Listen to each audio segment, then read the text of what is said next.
Andras here. When I'm not co-hosting The World is Wrong podcast, I'm hosting and producing the Radio 8-Ball podcast, where we answer questions by picking songs at random, like picking musical tarot cards. We've hosted musical divinations for people like John C. Reilly, Patricia Arquette, Tig Notaro, and Fred Armisen, and hosted over 200 songwriters, providing the randomly chosen answers from Inara George and Dan Byrne to Mose Allison and Alan Toussaint. That's Radio 8-Ball, all one word. You can find us wherever you get your podcasts and download our app from the iTunes App Store.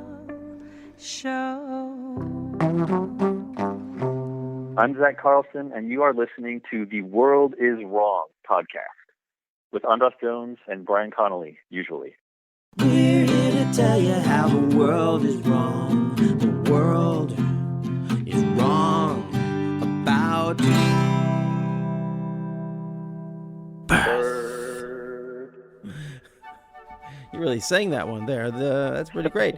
Welcome to The World is Wrong, an extremely positive podcast where we celebrate films the world is wrong about. I am your host, Andras Jones, and today, in the absence of my co-host, Brian Connolly, we have a very, very special guest joining me to discuss this exciting film. Well, exciting is maybe the wrong word. This hypnotic film. Welcome to The World is Wrong, Zack Carlson. Thank you. I'm very pleased to be in this wrong world. Yeah. Now, you and Brian have been working together, collaborating on stuff for a long time. Screenplays, books, award-winning Adult Swim shows. When did you first meet Brian Connolly? Brian and I met in a video store in Olympia, Washington in 1997. And his mother came in looking for horror movies on VHS because she had a large collection of them. And she just kind of dragged him in. And Brian and I instantly fell in love. And we've been creative collaborators and best friends for 22 years. Which video store was that? It was called Northwest Video Plus. And it was, one of many independent video stores that at that point, was competing with Hollywood Video and Blockbuster. And so the only way that they were able to make their, business continue was by having a pretty robust adult section. So it was a pretty depressing situation. Was that the one? I met Brian there. Was that the one that was up between 4th and 5th Avenues? This is all in Olympia. We're all Olympia, Washington kids. Although I wasn't a kid when you were a kid. I'm a little bit older. But was that the one that was between 4th and 5th, up towards heading up towards Lacey? No, it's the other way. That one is Video One, where I also worked. But this was a store that was on the, I guess it was over by the West Side Big Tom's. Huh. Yeah, I realized as you were saying it, that's where I met you. Was at Video One. I remember you as you were one of the cool guys from Video One. Yeah. I met all my friends at video stores. So I guess I'll never make another friend because there's so few video stores now. And it wasn't just the adult section. You had it was a great little video store for just, cool movies. I remember when it closed, I found some great finds. When that went out of business, I found some great videos that are probably still in my collection, and I should probably transfer. It's funny because you're talking about Video One, right? Yeah. Yeah, so the owner, she was a very religious woman, and so she refused to stock The Last Temptation of Christ by Scorsese. But they did have a VHS movie called Butt Sluts, and I was just like, well, that seems like a double standard to me, but what do I know? I'm just an atheist. Well, that was some early adventures in the world being wrong. Sounds like. Right. Yeah. Her favorite movie of all time was Dante's Peak with Pierce Brosnan. Best film ever made. That was her opinion. I saw it recently. It's not bad. If you're into, I mean, I'm not, I don't believe that it's really at odds with the volcano. I think they can live in the same world. But some people need to pick one or the other. Do you have a favorite between Dante's Peak and Volcano? I would have to choose Dante's Peak because I love the town where it was filmed, which is called Wallace, Idaho.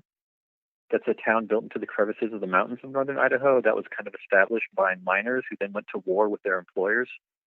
It's a fascinating story. It took place in the 30s, and that actual battle was turned into a novel by Dashiell Hammett called Red Harvest. So that's like the history behind that town is fascinating.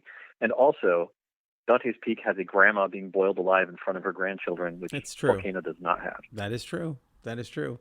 Yeah. Volcano does have the destruction of a neighborhood that I spent a lot of time in. It's always fun in a disaster movie where you get to see some place that you know get destroyed, but you were familiar with. So we both have kind of the same reasons for enjoying these films, is watching places that we love and are familiar with get destroyed by a volcano. Yeah, why do we like that so much? What's wrong with us? Yeah, and Volcano doesn't have a grandmother getting boiled alive, but it does have a beloved character actor whose name I can't remember at this point, but he's in the new Trial of the Chicago 7 and playing the pacifist character. Do you know who I'm talking about? John Carroll Lynch? Yeah, John Carroll Lynch. You get to see him try and jump over a bunch of lava to get a kid safe, and then he lands in the lava. And sorry, spoiler alerts, folks.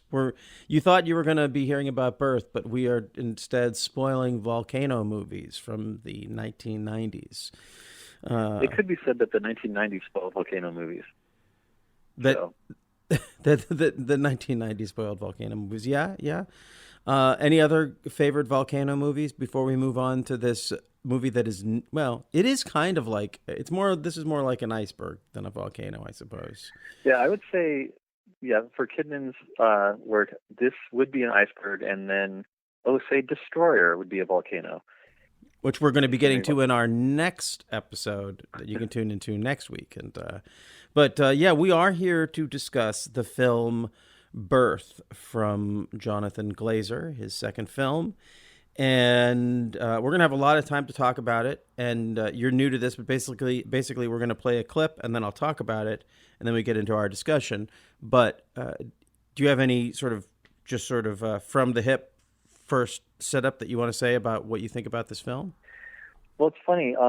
This film is constructed of a bunch of things that usually don't entertain me, which are about, it's about like wealthy people in New York City, and it's just like all these things that I just don't identify with. And yet this movie like speaks to me so much at like a visceral human level that it's definitely my top 3 favorite movies of the last 20 years. Then you are a perfect person to discuss it with. Okay, well, then let's play a clip and then start talking about this fantastic movie. Who are you?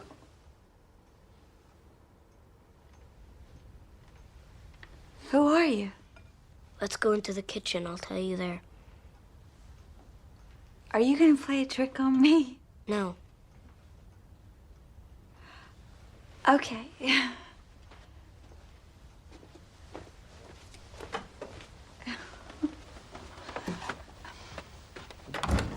He wants to talk to me in private. Could you believe that?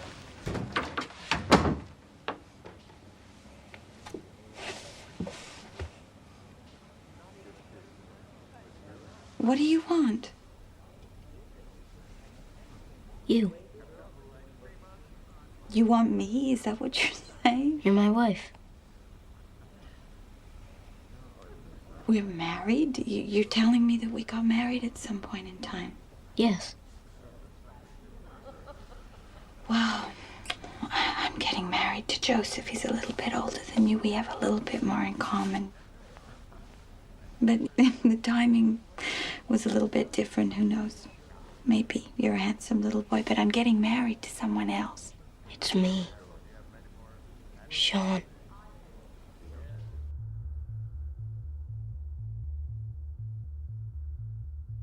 Birth from 2004 is a genuinely mysterious film, which means describing it is difficult to do without missing the point or breaking its spell. There's a lot to discuss, but I found it so much easier to entice people by telling them things about it, like it's the middle film from the guy who did Under the Skin and Sexy Beast, or that it's the film that made me realize how great an actor Nicole Kidman is. Or I could drop tantalizing touchstones like, it's like if Rosemary's Baby was a love story, or if Kubrick directed The Sixth Sense and cared about female characters. But what I usually do is just describe the scene at the heart of the film where Kidman's character realizes that she's starting to believe that the 10-year-old boy who has shown up claiming to be her 10 years deceased husband and true love might actually be telling the truth. It's all in one shot as Kidman's character and her husband, played by Danny Huston, arrive at the opera late and find their seats, and then we push in on Kidman's face, and it feels like we stay there for a very long time and not long enough. And there's so much that happens there. And it's one of those things where when you're watching it, you're like, well, it's just a camera on a face, but it's so much more. And I can't, that's basically this film. That's sort of like what you were saying. I don't know why I am so drawn into it, but you can't stop. You can't help but be drawn into it, like in that shot. And I feel like the whole film is like that. So yeah, well, that's Birth. Can I throw in a theory maybe that I'm just cooking now as you're saying that? The movie is so built on the fact, you're following this incredibly composed, respectable family, of probably 12th generation millionaire New York, upper crust people. And they're all just so incredibly sophisticated, every single one of them. And that's Nicole Kidman, her mother, her sister, and, her fiance, Danny Huston. And they are completely cut off, at the knees, emotionally, mentally, by a 10-year-old. And it brings their world crashing down. And to me, that's fascinating. It's this house of cards that that they represent. They're just toppled because this kid comes in and just turns their lives upside down. And as that scene with Nicole Kidman that you're talking about, where all that realization and revelation sweeps over her, is totally the most powerful part of the movie. But this thing about the people just getting completely overwhelmed by the possibility of this being true is really entertainingly depicted by Danny Huston, because he's such an arrogant, intellectual prick. And he basically ends up being a 10-year-old himself and having tantrums because his wife-to-be may or may not be falling in love with a 10-year-old. Oh, yeah. I want to talk about his character because I think it's... Having rewatched the film now a few times for this, I find I've gained a whole new appreciation for that character. But it is in keeping with our format. I should probably, usually one of us asks, but you're new to this, so I'll guide you through this. You'd ask, how is the world wrong about this film? But I'll just tell you how the world is wrong about this film. And you probably know this. I mean, I don't need to tell you, but as far as the listeners are concerned, the reason I've chosen here, first of all, it's not like it's a weirdly popular, unpopular film, because when it came out, people did not know what to do with it. It got weird reviews. It's a hard film to talk about. It's an easy film to make jokes about. And it's very different than Sexy Beast. And that was the only other thing that Jonathan Glazer had done, and other than the videos and the commercials. And so people just either made jokes about it or ignored it, or maybe like you or me watched it and were like, oh my God, this is amazing, but there's no one to talk to about it because no one else has seen it. And then Under the Skin came out, and that was that seemed like a really big, that really put Jonathan Glazer on the map. And then people would talk about Jonathan Glazer, and they would talk about Under the Skin and Sexy Beast, and Birth would sort of fall through the cracks. And whenever I would listen to those conversations, I'd be like, you're burying the lead, people. Birth is I love the other two, but Birth is, and I should be honest about this. I just saw Under the Skin. I've been looking forward to seeing it for a long time. I finally watched it. I loved it. But I was putting it off in this way because it was a film, not that I didn't want to see, but that I wanted to see so much. So, but now having seen all three, and maybe there was a little bit of sour grapes about like, well, I'm not going to see Under the Skin until you all see Birth. Um, but in preparation for this, I went and checked out, how many people have done podcasts about it, because I always like to see as a sort of a gauge of how wrong the world is. And Birth is definitely getting a reappraisal. There are people who are going back and I think are starting to recognize it. I feel like also, I think it seems like from a lot of the podcasts that I've listened to, the podcasts with women as hosts really, really know how to talk about this film. And a lot of the podcasts with guys as hosts don't really know how to talk about this film. That's a lot of yuck, uncomfortable jokey kind of thing. Right. And that's sort of one of the ways that I feel like the world is wrong about it. And it might just be that this film would have resonated and maybe even did resonate, but most of the people writing film blogs and writing for magazines when it came out were a lot more dudes. So it just might be that the audience for this has found their way into critical media, and now the world is less wrong about it. But I'm still very, very happy to talk about it. Especially last week we talked about Fur, an imaginary portrait of Diane Arbus, and I feel like the two are really, really function together. They're very similar. They take place in similar worlds, and they're both really great in their own regard, but there is something about this film that is so much more than the sum of its parts. And this is what I kind of want to get into with you, like where the moments of mystery lie and what really jumps out at you. What's your experience with Jonathan Glazer? Well, I saw Sexy Beast despite its title because I'm very prudish, and something in the trailer, I think it was just like the hostility coming from Ben Kingsley was so exciting to me that I went and saw the movie in the theater, and I just was like nuts about it. I think I saw it like 3 times in 2 weeks when it played in Olympia, and I was just fascinated because it was about unattractive, for the most part, unattractive men certainly, and just they're kind of like bumbling through a very difficult situation. And it was so like just kind of in an era of crime movies that were completely predicated on quote unquote coolness, like, that guy, like Lock, Stock, and Two Smoking Barrels and all that crap. Mm-hmm. You suddenly have this movie that's like makes being a criminal look as awkward as just being, like a middle-aged plumber or something. And there was that aspect that appealed to me. And then Ben Kingsley's performance was just like unstoppable, which I don't know if you've heard this. He based on his grandmother's behavior. Do you know this? That's awesome. Yeah, he said that she would terrorize his family to the point of where they were all just like frozen in terror by her. And so not no, yes, not no. Yeah, that was his grandmother. Well, I love that. Yeah. And so there's that, but then there's also this really subtle relationship stuff that would happen between the main character and his wife. And Gal, his name was Gal, I think, and I can't remember her name.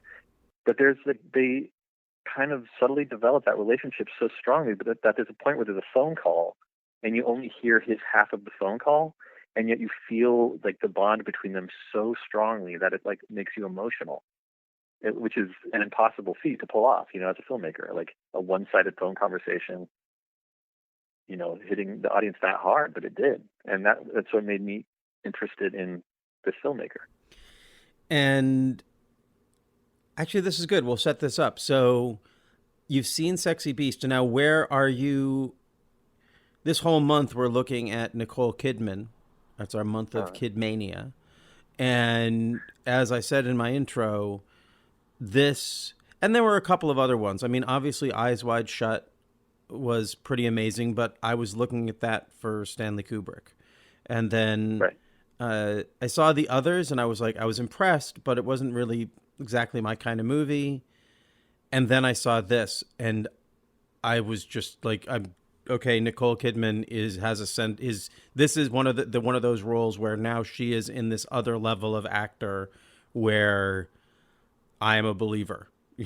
And Right. so where were you in your relationship? Because she was unavoidable for the decade and more before. So what was your Right. relationship to Nicole Kidman going into this film? I'd avoided her. I don't think I'd ever seen her in anything before I saw Birth. Really? You hadn't seen But Eyes Wide Shut? I still haven't. You're an odd duck, Zack Carlson. It's because it's about sex, and movies about sex depress me. Oh my goodness, Zack. This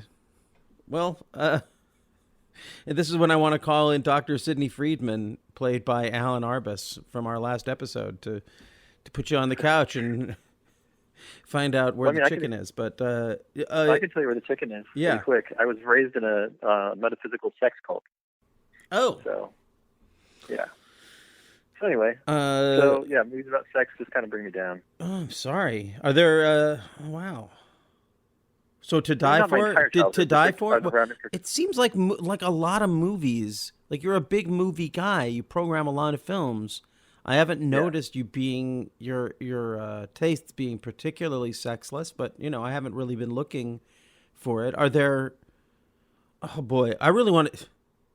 Sidebar, folks. This is an important thing because we're going to be spending a couple of movies talking with this gentleman, and if you don't mind, I do want to get a sense of your tastes a little bit here. Now, all I know about your tastes really is that I've always felt like your tastes are. This is more of a judgment of myself and the way I think, but just much cooler than mine. You programmed this all night. You and Brian programmed this all night horror extravaganza in Olympia called All Freaking Night. Again, I used to meet you. Anyone who's working at the video store, you always just think has cooler tastes than you. I mean, unless they seem like they have totally worse taste than you. But you were one of those people who always seemed like they had cooler tastes. So, I mean, I guess I'm not that specific. And like I said, I hadn't picked out that particular, I want to say prejudice, but, we all have our things that we like and don't like. I don't really like horror, So, but I've watched, you could be like, what? That's weird because you've acted in them. But life is weird that way. So what's the dividing line? Because sex is in pretty much every film. I think it's when a movie, like the core of the film is that you're supposed to be, entertained by or aroused by like the sexual content. Like a movie like 9.5 Weeks, like there's no way I'm going to watch that. Like not at Knife Point, like I'm not going to do it. So it's just, and even if the sex is dysfunctional and depressing, like real life sex, as is the case with Eyes Wide Shut, from what I understand, I'd still just like, I just don't want to be faced with that. Like I'd rather watch a movie about anything besides sex and sports. Those are the two things I just can't do. Though Slapshot is amazing and it is very raunchy and about hockey. So who knows? I have to imagine there's a lot of exceptions that prove the rule here. Like Taxi Driver. You seen Taxi Driver? Yeah, that's not about sex. I mean, that's about a guy like me who is terrified of sex. Oh, okay. And doesn't know how to process it. Okay. So I'm all for that. So it's not the appearance of sex. It's just sort of like people enjoying it. Yeah, as long as people are having miserable sex that makes their lives worse, I'm all for it. Well, that brings us back to Birth. Okay. So now let me just say I don't want to say I'm the opposite because it's not like I was particularly drawn to 9.5 Weeks either, but I am very drawn to films that explore, like a film like Eyes Wide Shut that explore the psychology of attraction and the sort of the facades and I do enjoy the way the eroticism of film, not even about erotic film, but just like when film is exciting and people are moving together, whether they're dancing or they're fighting or they're flirting or they're, usually when they're actually fucking, it's not that interesting unless it's a film built around that, but that's a whole other section of the video store. Right. But bringing it back to birth, and actually we were going to talk about Danny Huston, so let's get there. Okay. His character is so interesting, and I didn't really describe the film, just for the listeners. We're not even really gonna describe the film here, because it's not like I don't want to give it away. It's not about spoilers, because a lot of times we'll talk through the whole movie and go through every scene, but with this one, it really is such a mysterious spell. I don't want to give you the whole outline, but basically assume that you have watched this film, and we'll talk about it as if. So we're going to give away spoilers, but if you feel lost in our description, it's because you haven't watched it. And if you have watched it, then you're going to enjoy this conversation. So Danny Huston, he is the villain of this movie.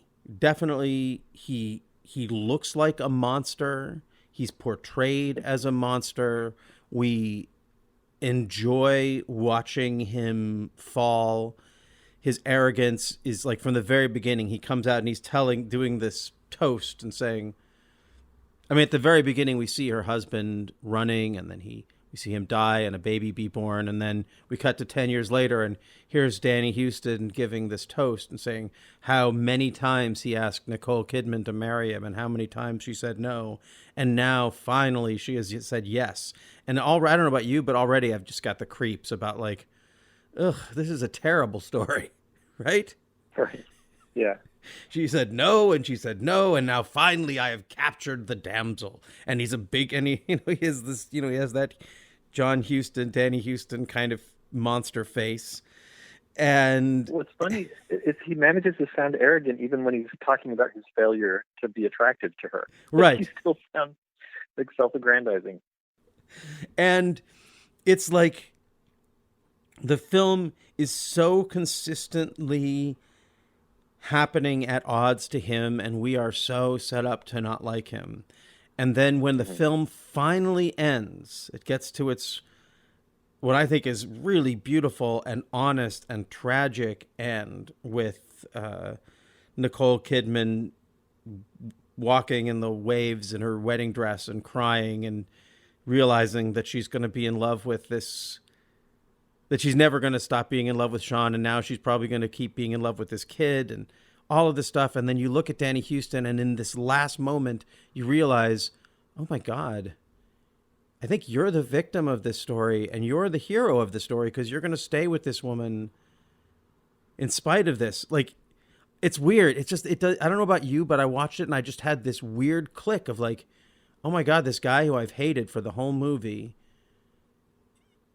if it was just a little bit different, I'm not saying he'd be the hero of it, but he's actually incredibly sympathetic, and he puts up with all of this stuff that doesn't make any sense to anyone.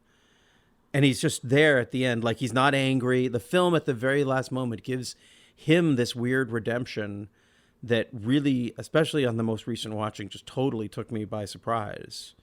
Did you recognize that or have that experience?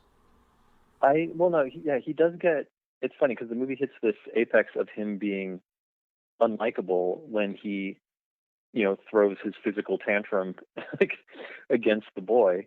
And then it's not too long after that where it ends, where you realize like, oh no, he isn't just like looking at her as some sort of acquisition. Like, he really is desperately in need of this relationship with her. But part of that realization that she's having at the end of the film is that she is never going to love anyone else, like you said, right, including her new husband. Right. And so he's holding her, like grasping her, like desperately, as if he's trying to console her. But like, she's mentally 10,000 miles away from him. Like, he's just inconsequential, in the story to her. And it's really sad for both of them, So yeah, I agree. Yeah. Now, so we jumped all the way to the end of the film because we had to get, I guess we were talking about people not enjoying having sex. There's a really, I don't know. I guess let's just walk through this film a little bit because I don't want to jump all over the place. So what are some of the standouts for you? I talked about that scene at the opera. I think that's just for the ages. But are there any particular scenes or moments in the film that you feel like made it one that you wanted to talk about? There's two, and one of them ended up being what worked against the movie in a lot of ways, I think. And that was, I'll start with that one, which is a scene where Nicole Kidman is having a bath and just trying to calculate what's going on in her life that's falling apart. And Sean, the 10-year-old, walks in and takes off his clothes and gets in the bath with her. And that scene is just handled so respectfully in the movie, but it's what made people talk about birth and kind of disregard it as like some crazy pedophile fantasy or whatever, you know, like when people were just kind of giggling at it, like school kids, you know, and that was, it's a really powerful, beautifully done scene, but it kind of got people on the wrong foot with the movie. And then also between the two of them is a separate scene where he just, as you know, he's tried and tried to convince her that he's the reincarnation of her dead husband. And she's tried and tried to not believe that. And then they have this moment where she, you know, basically scolds him in the hallway like the kid he is. And he's just giving her this look that a 45-year-old man would give her. You know, it's like, I'm not a child. I am the man you married, you know, and then ultimately he collapses in the hallway. And that's very dramatic. But that's, you know, prior to that, the way that they're interacting where she's trying to tell him, no, you're a child. And he's like, no, I'm your husband. And that's all being done not in the dialogue, but through their facial expressions. Like that scene is really strong to me. Yeah. And that is the lead up to that opera scene. It's that collapse. And it really is, I don't know why it is so Kubrickian to me. Maybe someone who understands film better than I do could explain to me why I feel that way. But when he collapses, and then we go to her face, and then we go to the opera, and we go in on her face, just that it just gives me all the Kubrick feelings.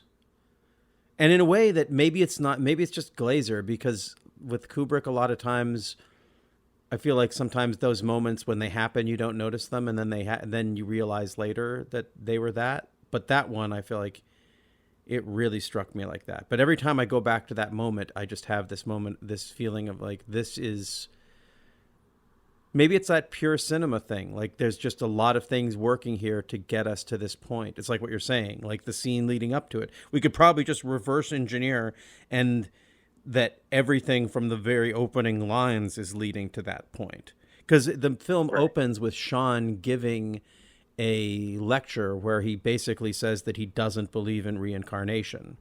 And he says, I got to go out for a run. And then he goes out for this beautiful run and dies and then gets reincarnated. Now,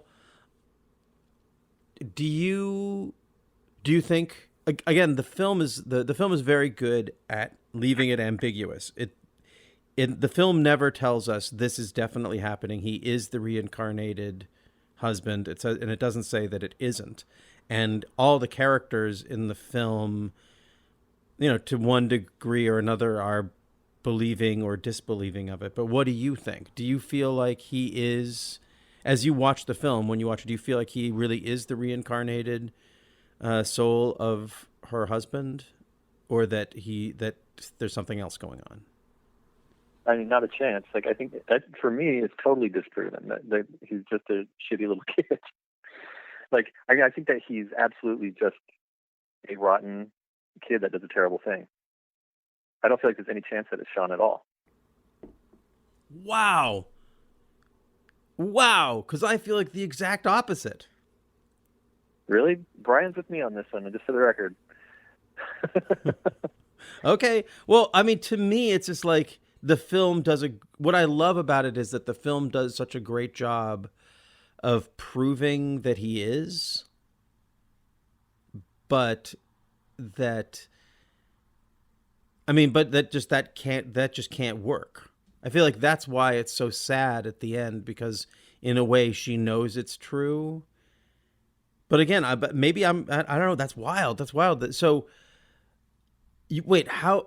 I really don't like to to get too logical with movies because movies are not logical. They don't have to be. Right.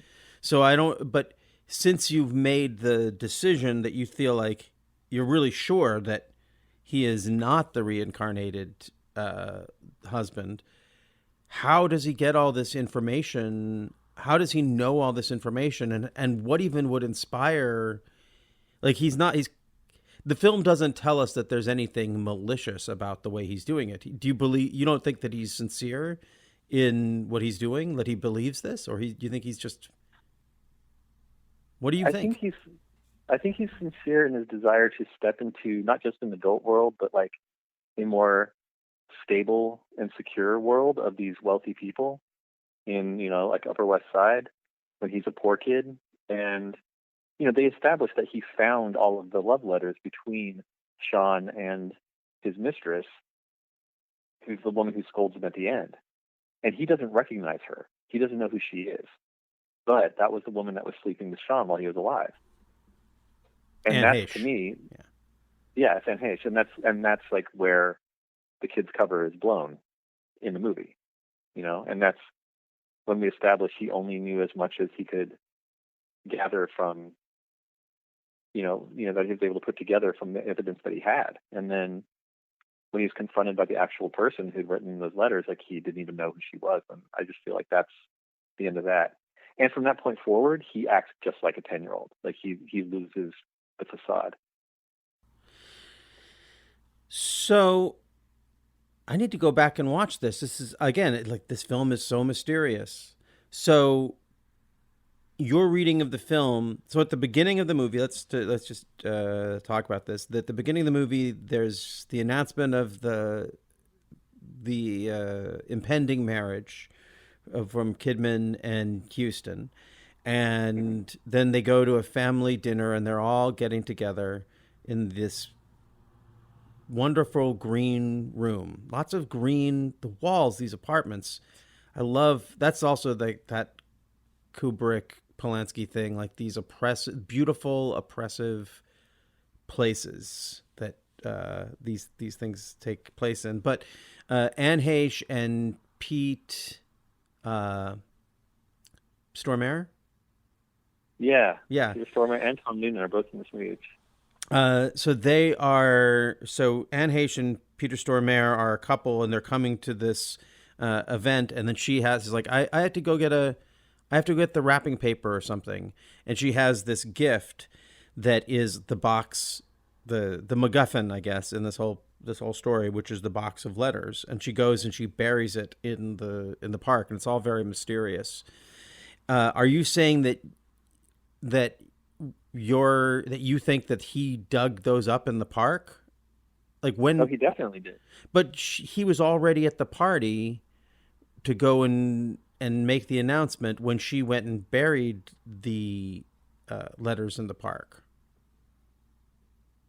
I thought the way that it's edited, I thought that he found those, and they show that he came into the party after getting them. I don't think so. Is that not right? I think, well, again, this the film is a mystery, and I love that you're like, I think it proves the point of the mystery of the film that you are 100% confident of one reading of the film. I'm, I'd say maybe 99% confident in my reading of the film, and the film works either way. I listened to one podcast where they were talking about it, and they were saying the whole side plot with the letters doesn't even it doesn't even really matter. That's not what makes it a great film or not a great film. It's really about, as you said, it's about these people who are so sophisticated having something happen to them that they don't understand, and they don't know how to respond in a way that is any more dramatic than they respond to anything. Everything is so cool. One of my favorite and weird scenes is there's a scene of Lauren Bacall and Nicole Kidman just eating. And there's some information that Lauren Bacall has to deliver. She heard a message from Sean, the 10-year-old, telling Nicole Kidman's character to come meet him in the park and she'll know where. And you hear Lauren Bacall hear this, and then you see them sitting together, and just the way they deliver these lines, they're just eating, and they're just being they're being, I don't know, so both sophisticated and normal, and not really relating, but relating information. And it sort of, it feels like that way all the way through. Like there's this great interview scene where Arliss Howard is playing the brother-in-law and he's interviewing Sean, and you can tell he's having his mind blown in the conversation, but he's, again, there's a lot of people sort of like saying something that they believe and then sort of laughing about it, like, ha ha, ha, it's not possible. But and then they don't have the, but is it? But it is there. It's implied, but is it? I feel like ultimately everyone believes it's happening except for Lauren Bacall. I feel like she's the only person who never bends to the possibility. Did you know the scene where the sister is given birth and they're looking at the babies and Lauren Bacall just says, maybe he's Sean. Yeah, that's so good. It's so good. I don't know if it was intentional, but Sean is a physicist, and during the interview when he talks about splitting the atom, this cat runs across the table, and I couldn't help but think of the Schrodinger's cat paradox and splitting the atom, and like this film is just very deep in, and I think this is one of the things that happens with films that are so well constructed that then when accidents happen inside of them, they're the perfect accident to have all this extra meaning. And maybe that was intentional, or maybe it was just a happy accident that, but by the time it ends up in the cut, it ceases to be an accident, right? At that point, if you include the one with the cat right after he says splitting the atom, then you're letting us think that, which I just think is fun. Yeah. I'd never considered that might have meaning, so I tend to avoid symbolism. Like, I want, I just don't like to give a movie more credit than it is aiming for, but you're totally right. That could have very well been deliberate or the opposite. Well, let's talk about the kid actor. It's amazing. Cameron Bright. Yeah, it's in this sort of golden age of kid actors with Haley Joel Osment and what's her name? Dakota Fanning? Yeah, Dakota Fanning, and then this kid Cameron Bright, and whoever it was who was in Unbreakable. There was just a lot of good kid actors. Turn of the millennium. Dakota Fanning, sidebar, is really incredible in the most underrated Kurt Russell movie, Dreamer. By the way, just want to throw that out there. Oh, maybe we should come back and do an episode about it sometime. Brian loves it too. He cries every time he watches it. So, yeah, it has, but nobody cares. The world is wrong about Dreamer. But going back to the Cameron Bright, sorry. Yeah, there's a moment.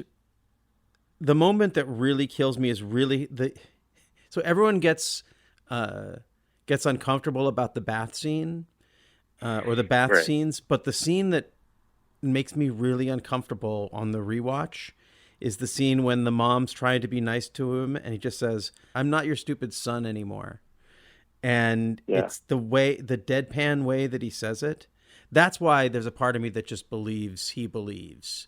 Like, he's a kid going through, and I'm going to give my interpretation, but it doesn't discount yours. But for me, it's this kid who's going through a transformation that he doesn't understand.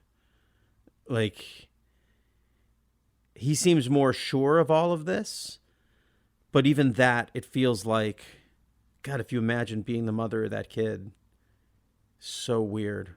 Oh, yeah. But it's funny because the way I look at it is like, there's people, for instance, former presidents or whatever, that that come to believe their own lies very easily. And to me, that scene was always him just trying to sell himself further on this illusion that he's building. Like when he says to his mother, "I'm not your stupid son," like he's trying to tell himself, "I'm not this kid anymore. I'm going to be Sean. Like I have to be Sean. Like I've started this thing. I can't stop now, you know." And that was my read of it. I love it. For you, it's a heist movie. It pretty much is. Yeah, he's heisting her heart. Yeah. Did you notice that just the way it's lit, sometimes the characters, particularly the Anne Heche character, she seems like she has, and sometimes with Cameron too, with Cameron Bright, with the Sean character, that they have these black eyes, the way, like their eyes, their pupils just get totally dark, like a doll's eyes. Sorry. Did you notice that? Like there's different times when the first time I watched, I was like, is this going to be, and I think maybe that's it. When you're watching it the first time, you are prepared for it to go into this supernatural place, like an over-the-top supernatural place, the way that Sixth Sense or Rosemary's Baby does. But it doesn't. But still, I don't know. There's something about the blackness of the eyes of some of the characters seemed like I don't know if it was intentional, but it would acted as a sort of a red herring for me. Did you notice any of that? That wasn't something I picked up on, but there's an unreasonable amount of unlit rooms where people are just sitting despondently or having normal conversations in like a room at dusk in like a beautiful home where they just don't have any lights on, and there's a lot of darkness in the movie. But I didn't notice specifically the eyes, but it is true that like in Anne Heche's apartment, there's almost no light ever, right? Like when they show her into the Stormare, it's like none. Yeah, just natural light, seems like. Yeah, kind of minimal. Right. Even then, but so, and you know, it's funny because like Sexy Beast is the opposite. You know, it's like, even though it's about violence and stuff, it's like very lit and very, you know, feels like a movie. And Birth feels like, you know, you're kind of just spying on this family going through this thing. So. Yeah, I read somewhere or I listened to on a podcast somewhere where they were saying that they didn't know there was no direct lighting. It was all bouncing off the ceilings. They never did any just direct facial lighting. And maybe, you know, I'd say never. There's probably some scenes where they did, but in general, or maybe they never did. But that is part of what gives it that sense of, I don't say realism is the wrong word, but I think you're right. That sense of spying on people who are not directly in the light. Right. Yeah, there was a couple of other things that really I kind of just sort of stuck with me in a way. Again, something about watching doing the research for these. I watched Birth when it came out, and it was so powerful to me that I never went back to it. I just sort of kept it in this place of like, that's a great film and I love it, but I don't want to ruin it. And for this, I don't know about ruining it, but I've watched it now 2 or 3 times in the last couple of weeks, and things start to emerge. You start to appreciate things that were just part of the spell, and now you're like, oh, I see what you're doing there. So there's this great part where Nicole Kidman's character asks Sean, the kid, when she goes to meet him in the park, she asks, who was the one who told me there is no Santa Claus? Which is kind of I don't know, it's sort of a weird, it's kind of a line, right? I mean, if she wasn't such a good actor and the film hadn't earned it, that would seem pretty damn written. But again, in the spell of the film, you're just going along and you're like, yeah, okay. And then there's one of the great reveals is when he recognizes the woman who told her there was no Santa Claus. But as I'm thinking about it, I'm thinking about, oh, well, that's kind of what's going on here. It's like someone trying to figure out, is the world magical? Is true love real? Does it transcend time? All of these sort of fairy tale ideas, I want to believe them. And the world is giving me evidence to believe them. And her family are the ones who taught her that it's not, that don't believe in all this stuff. And it's such a, I don't know, this is why it's so hard to talk about this film, because I can feel it, but I can't quite get my arms around it. Like, it's not, Right. like, even saying that makes it feel like it's a little bit cheap, but it's not, because it is that feeling. I mean, I guess it is for me, because I came away with this feeling of like, I believe this, and I feel so sad for this woman and for this kid who is going to have to give up the part of him that, like, he has this magical thing that he remembers his past life, and now society is going to teach him that was just him being a nutty kid. Again, not along your timeline of how you interpret it, which is also a totally valid interpretation. But I think that's probably why the film speaks to me in that way, because I think I live in that place of trying to figure out how much magic is science and how much science is magic. How much of the fairy tales we are told comes from some sort of essential truths, and how much is just, programming and things that people say to make themselves feel better. I'm definitely with you in that I always want the supernatural explanation in a movie. Like, I always, if I figure you're creating fiction, go for it. Go all the way. And so when I watched Birth, I was like, yep, that's the husband. He's in the kid, that's for sure. And I really didn't even consider, it's like the first, I don't know, for the entire movie until the last 10 minutes, that he might be lying. It didn't even occur to me. And then, something in the plot took a turn, and I was like, oh, he lied. And I was totally fine with it because the movie's so strong. I didn't feel betrayed like I would. Like, it didn't feel like a Scooby-Doo ending, which it could have in talented hands, right? And I one more reason, not to get into specifics too much, but like that I think that it wasn't the husband, but rather just a little boy, lying, is because the same question that Anne Heche presents to the kid, which is, if you were him, you would have come to me. You wouldn't have gone to her. And it's established, already at that point that adult Sean didn't really love his wife, that he was in love with a different woman and he wanted to be with her instead. Well, that's what she says. Oh, see, maybe she's lying. I didn't think about that. or I mean, I don't necessarily, or just fooling her. Like, you could see a scenario where someone who is the other woman thinks that she is the true love, and if push came to shove and she was like, choose me or her, he would say, what are you, crazy? You're married to my best friend and I love my wife. We are, we have this thing, but this is not that thing. You're not my soulmate. What are you, crazy? I can feel, Sean didn't say that because he's a kid. And right. And again, this is the way I made it work in my brain. Like, she is definitely portrayed as an unstable character. But let's talk about her, though. She's amazing in this, though. Yeah. She is so haunted. And every time that I see, like, the camera, like, we haven't even talked much about Nicole Kidman's performance. It's amazing. I guess we'll get to that.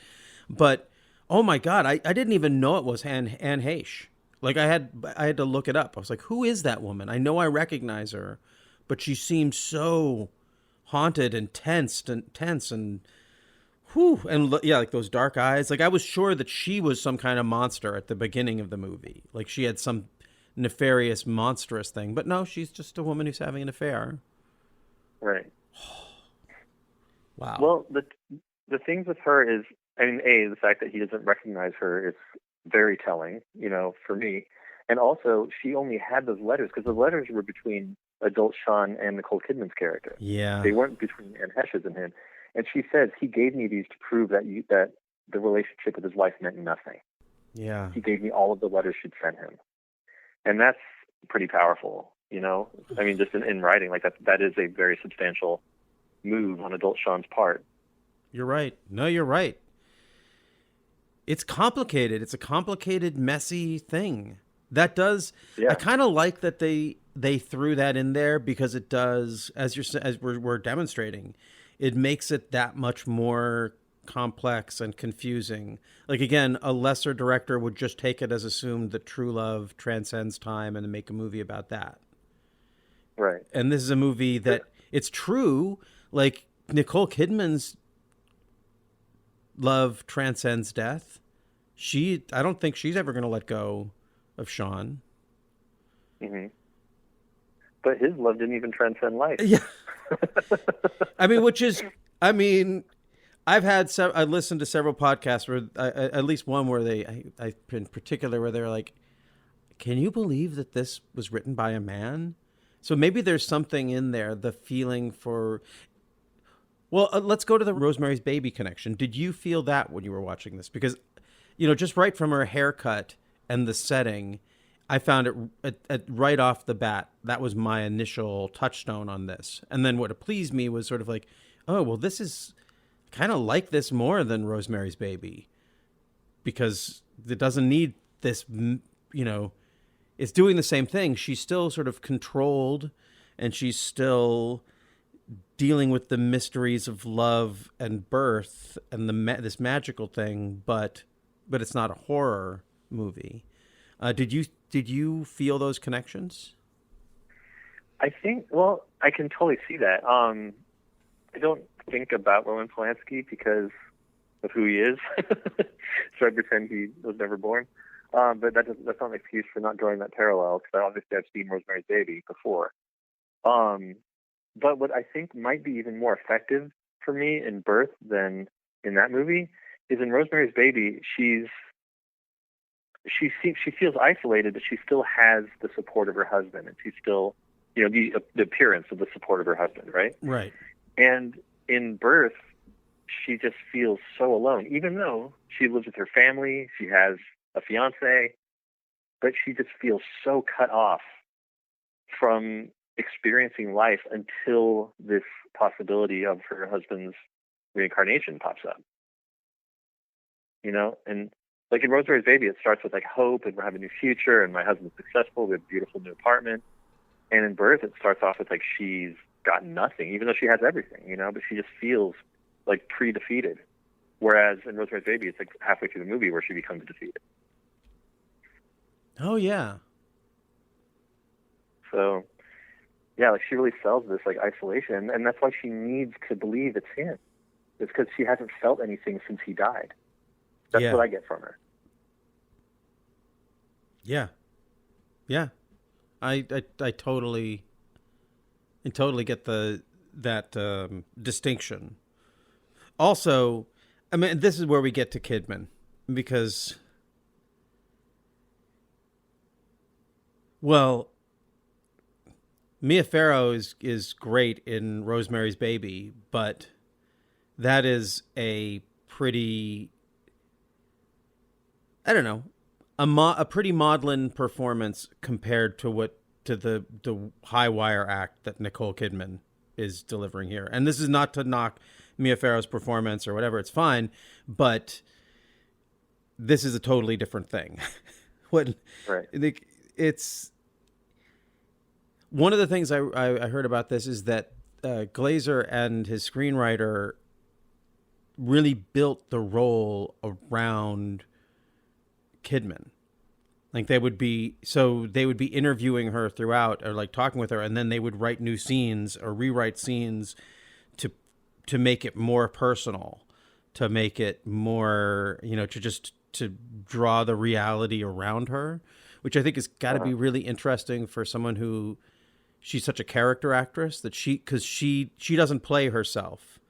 And I wouldn't say that I don't think that this role is her. So then you have her playing a character, but then you have the film building itself around her portrayal of that character and infusing it with little tidbits that they're being able to get from her life. Right. It just leads to, like I said, that's that one scene in the opera. It's just a face and a camera. it's like, How long is that scene? I think it's about a minute to a minute and a half. Yeah, it's amazing. And it's just what it, I mean, the film earns it, but then you have to have the person in that scene, sitting in that seat. Like, no, I don't know any other actor who could do that. And as I've been watching all of her films, she works so well in silence and in perceived stillness. Like, her body might not be moving, but there's just like so much going on her face and behind her eyes that there's a whole story that can play out. But she's doing that all throughout. It's just this, like, there's this great scene, the scene where she's trying to explain to Peter Stormare and Anne Heche in their kitchen what has happened. And Right. again, I think maybe it's multiple shots, but it feels like it's one shot. I think it might be a couple of different shots there, but because they do go back and forth between the points of view.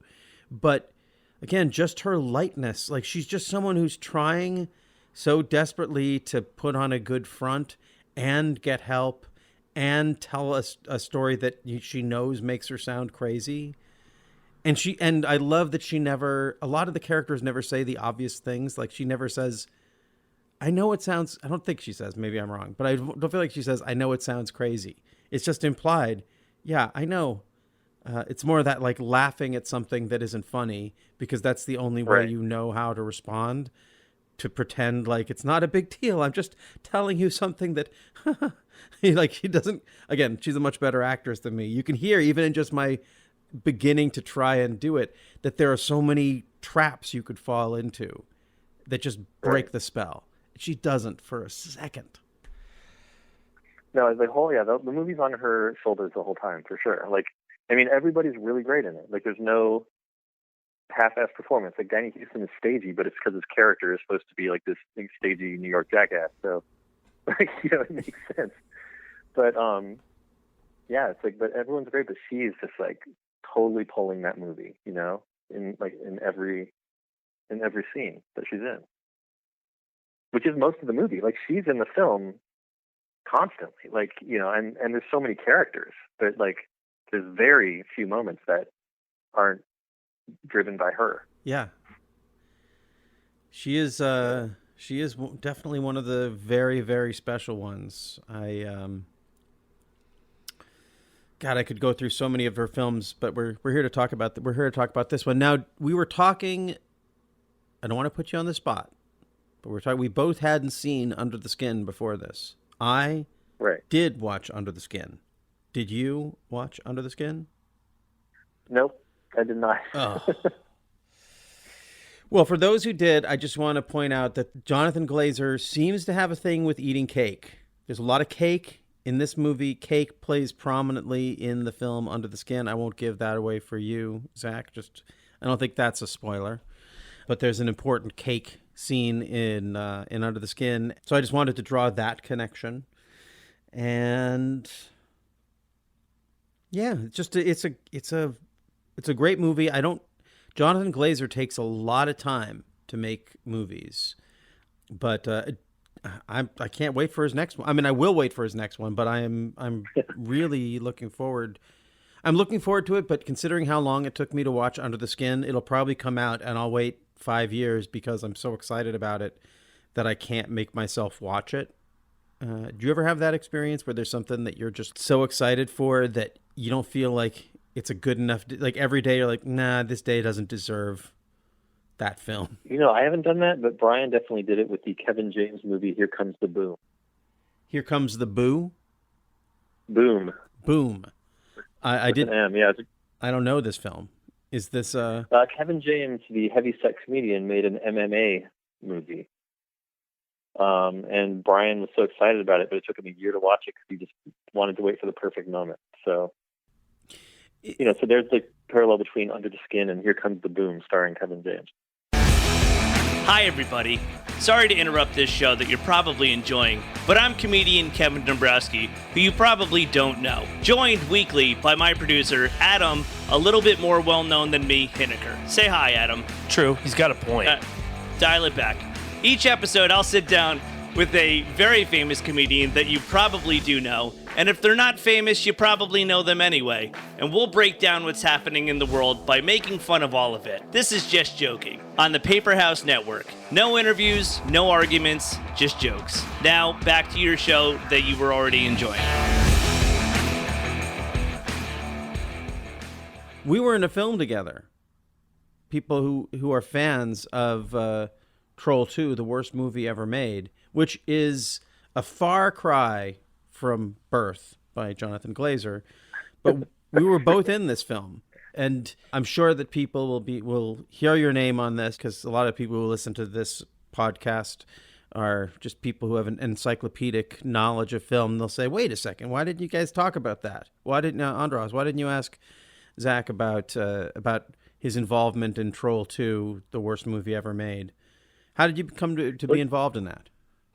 That was an accident. So, the documentary that you and I are both in is called Best Worst Movie. You know, oh, sorry, about Troll 2. Best Worst Movie. Yeah. And no, it's fine.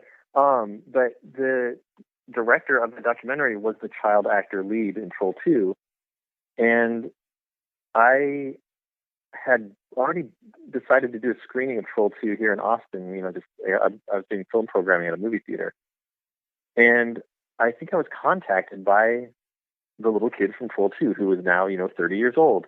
And he said, "Hey, can I come out to that? And, we're shooting a documentary about our experience as being the stars of the worst movie ever made and how it ruined our lives and then made it. And then suddenly we realized it was the best thing that ever happened to us." And he came out, he brought out the other actors in the movie, and it was this incredible moment where, like, we all just instantly became friends. And they ended up taking me to Europe with them for no reason and, like, shooting in Europe for weeks. And it was just because of my incredible enthusiasm for Troll 2. I think that they just, like, added me to their crew and just took me with them everywhere until the movie came out, including the premiere of the movie. It was very weird. I didn't deserve it. And then you're in the movie because there's a part where they go to a horror convention. I'll let you pick it up from here. Well, I, too, didn't deserve to be in this movie. Because I pretty much became the butt. I'm kind of the butt of a joke. I mean, he ends up turning the joke around on him, but he finds me and Toy Newkirk from Nightmare on Elm Street 4 sitting at a table in Texas. The way it's shot, it looks like it's the same day as whatever you shot in Europe. But that's the magic of movies. But then he comes over and looks at us signing and is like, "Well, here's some other people, and they haven't ever done anything else either." And then it write a picture on just a close up on my picture. And what's funny is I had heard about that I was in Troll 2, the best worst movie, but I had never seen it, and until recently I was just kind of inspired to check it out, and I thought it was totally something else because there was another convention that I filmed some stuff for a movie, but it didn't end up in it. I just found out it was Comic Book the movie. Mark Hamill directed a movie about con culture, about not a documentary, but about sort of a parody of someone trying to do a superhero film using a release at cons. And there was a point where I was playing music at this con, and it led to one of the best days of my life. I got to hang out smoking pot and talking about the Kinks with Mark Hamill when he was in his, I guess sort of more loser kind of phase before the Force reawakened. But I didn't end up in Comic Book the movie, and for the longest time I had put the two together. So I heard I was in Troll 2, and for the longest time I thought that I was in something that involved Mark Hamill. But I was wrong about all of it. So anyway, I just thought, we share that connection. I figured, you're going to be on our next episode talking about Destroyer. Maybe we'll find some other odd anecdote to discuss. Is there anything that you'd like to promote? You have a show that you're currently in production on? Well, it's not really a show. It's much less than that. Very exciting. There's a lot of people that got like excited about that platform Twitch online, which was initially for people to just watch each other play video games. It's insane to me. But now it's kind of become its own little mini broadcast studio. And some friends of mine in LA started this weekly found footage thing called the Museum of Home Video. But it got so many viewers that they're now kind of turning that into their own like UHF station, like Weird Al, or they're just going to do a bunch of crazy programming on this little, corner of that platform. So in a few weeks, we're starting our own Twitch series through Museum of Home Video. It's called Deathblade, and it's like just international low-budget action movies that are just completely off the hook that nobody knows about, like Indonesian revenge films and like, exploding motorcycle movies, and it's just going to be like totally out of hand. Do you have any titles lined up for your opening episodes? Well, the first one we're going to do is a film called Art of Dying that was directed by and starring this character actor named Wings Hauser, who was this like toxically self-destructive maniac, brilliant actor. And there's a scene in the movie, for example, the one tender moment of the movie, he's with his girlfriend and they're being intimate in the kitchen, but he is chugging a gallon of milk while he's having sex with her. And the rest of the movie is much more insane. He also gets a rabbit drunk on vodka on the beach. It's just completely out of control. And it has like tons of car crashes and, people getting shot and flying through windows. And it's just totally nuts. But Art of Dying, brilliant. That's our first. Couple things. One, you don't have to say this actor. It's a movie starring Wings Hauser. You don't need to have to say he's already starring in the movie, but this actor Wings Hauser, as if we don't know the guy from Tough Guys Don't Dance. Come on, trust our audience. Amazing, isn't it?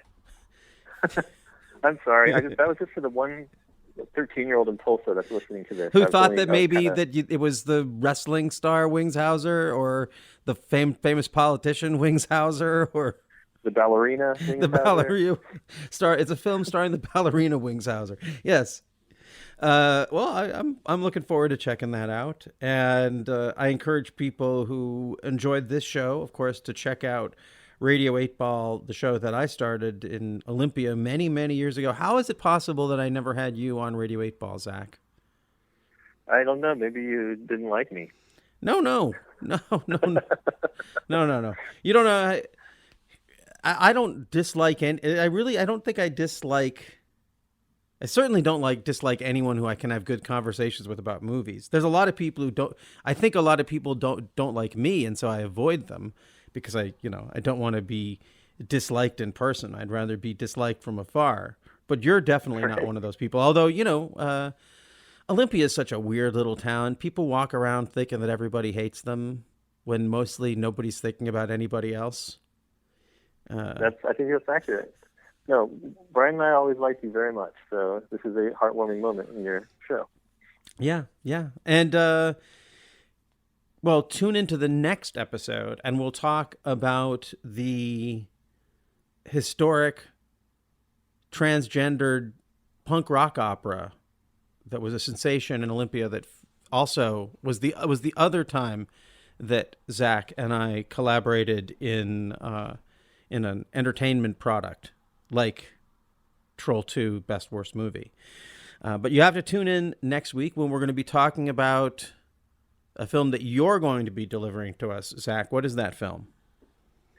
Oh, boy. It's Destroyer, which is a much more recent Nicole Kidman film that just kind of vanished, upon its release and without any conversation. I don't think it was disregarded. It was just ignored.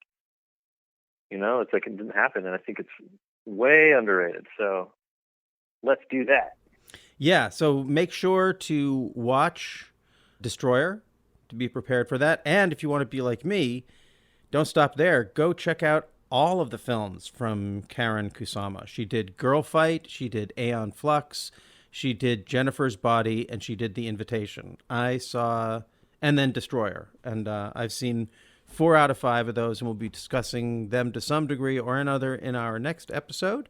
If you enjoy what we do here, please, you can reach out to us at contact@theworldiswrongpodcast.com. You can find us on Instagram @theworldiswrongpodcast. And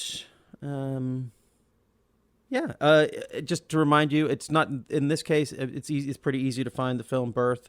But if you're ever listening to us talk and there's a film that we're talking about that is hard to find, check out our website. Someone might have uploaded it and posted it there with a prominently displayed password that you can use to access that content. But I don't know how it got there, but you might want to check it out if there's any episodes that are like that. So I guess that's about it. And thank you for hanging out for this first film, Zack. Oh, I loved it. And until next time, folks, just remember, wherever you are, the world is wrong. And it's probably wrong about you. How do you know where Sean died? Do you know what deja vu is? Sure. It was like that. How did Sean meet Anna? Didn't she tell you?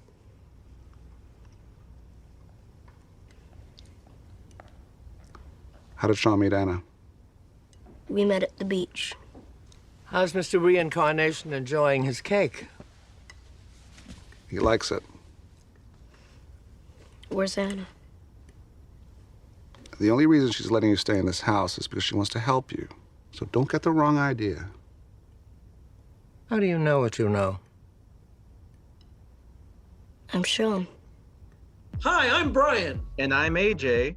And we have a podcast called The Director's Wall, examining a filmmaker's career, film by film. First up was M. Night Shyamalan, then Francis Ford Coppola. Who's next?